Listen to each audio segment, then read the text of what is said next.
Cześć, jestem Dominik i zaraz powiem wam, dlaczego warto przyjechać do Lublina 20 i 21 czerwca.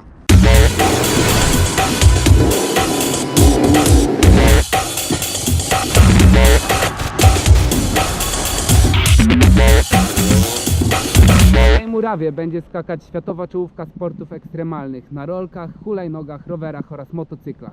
Podczas wydarzenia będą dla was dostępne miejsca stojące, czyli tutaj, gdzie stoję teraz, które zagwarantują wam najlepszy widok na wszystko, co będzie działo się na arenie, oraz miejsca siedzące, które pokażę wam zaraz.